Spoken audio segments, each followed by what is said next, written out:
Welcome to GT5 news. ఈనాటి వార్తలకు స్వాగతం. వరంగల్ తూర్పు నియోజకవర్గంలో భక్తి ఐక్యతకు ప్రతీకగా నిలిచిన ఘట్టం మాజీ ఎమ్మెల్యే నన్నపనేని నరేందర్ నివాసం నుంచి దేశ ప్రసిద్ధిగాంచిన అజ్మీరా బాబా షరీఫ్ దర్గాకు ఖిలాబ్ సమర్పణ ఘనంగా జరిగింది. 41వ డివిజన్ మహమ్మద్ అమ్జద్ అలీ ఆధ్వర్యంలో జరిగిన ఈ కార్యక్రమంలో స్థానిక ముస్లిం సోదరులు పెద్ద ఎత్తున పాల్గొన్నారు. ఈ సందర్భంగా నన్నపనేని నరేందర్ మాట్లాడుతూ, నా ఇంటి నుంచి అజ్మీరా దర్గాకు కిలాబ్ తీసుకువెళ్లడం చాలా ఆనందంగా ఉందని తెలిపారు. అజ్మీరా బాబా ఆశీస్సులతో ప్రాంత ప్రజలందరికీ శాంతి సుఖ సంతోషాలు కలగాలని కోరుతూ ముస్లిం సోదరులకు హృదయపూర్వక శుభాకాంక్షలు తెలిపారు. భక్తి విశ్వాసాలతో పాటు మత సామరస్యాన్ని చాటిన ఈ కిలాబ్ సమర్పణ కార్యక్రమం అందరి దృష్టిని ఆకర్షించింది.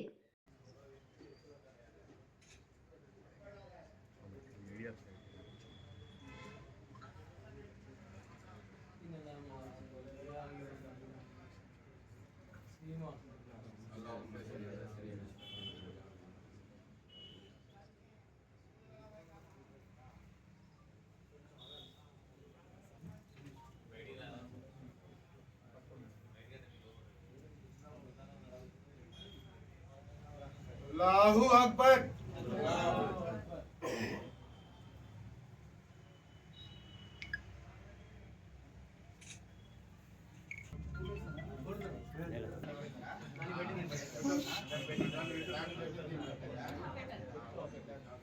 లేపండి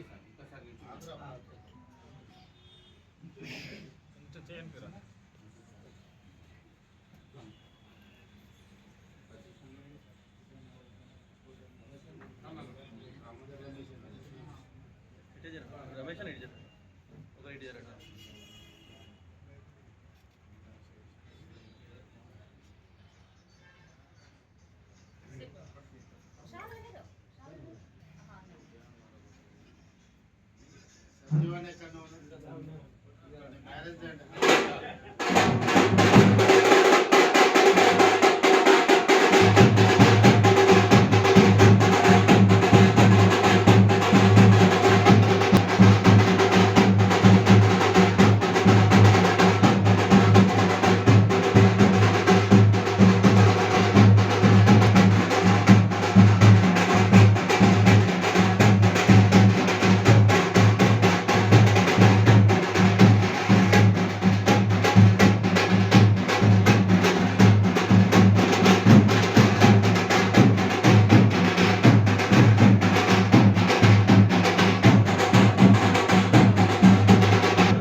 వరంగల్ తూర్పు నియోజకవర్గంలో ముస్లిం సోదరులకు సోదరిమణులకు దర్గా పెద్దలకు, ఈద్గా పెద్దలకు, ప్రతి ఒక్కరికి, ప్రతి ముసల్మాన్కు మా ఈరోజు శుభాకాంక్షలు తెలియజేస్తున్నాం. ఈరోజు మహమ్మద్ అలీ మా యొక్క మైనార్టీ నాయకుడు, అదేవిధంగా 41వ డివిజన్ నుంచి ఈరోజు అజ్మీర్ షరీఫ్ ఒక గురువుకు, పెద్దలకు ఈరోజు గిలాఫ్ ఇక్కడ నుండి మా ఇంటి నుండి తీసుకుపోయినందుకు వరంగల్ తూర్పు నియోజకవర్గంలో ఉన్న ముస్లింలందరికీ, అదేవిధంగా మహమ్మద్ అలీకి కూడా నా ప్రత్యేక కృతజ్ఞతలు తెలుపుకుంటూ, ముస్లింలు ఏ విధమైనటువంటి విశ్వాసంతో మా ఇంటి నుండి ఈరోజు గిలాఫ్ తీసుకెళ్తున్నారో ఆ విశ్వాసంతో మీ అందరికీ పనిచేస్తా, మీ సేవలో ఉంటా అని కూడా ఈరోజు ప్రతిజ్ఞ బూనుతో మీ అందరికీ నాపై ఉన్నటువంటి ప్రేమ, అభిమానాలు మీ అందరికి కూడా కృతజ్ఞునై ఉంటానని చెప్పుకుంటూ, ఆ అల్లా యొక్క ఆశీర్వాదము నాపై, అదేవిధంగా నియోజకవర్గంలో ఉన్నటువంటి ప్రజలపై, అదేవిధంగా ముస్లిం సోదరులపై ఉండాలని కోరుకుంటూ మరొకసారి అదేవిధంగా అజ్మీర్ షరీఫ్కు ఆ భగవానికి నేను, ఆ యొక్క అల్లాకు నేను ఈరోజు ఈ నమస్కారం తెలియజేసుకుంటూ అందరూ కూడా మంచుకుంటాలని కోరుకుంటున్నాను. జై తెలంగాణ.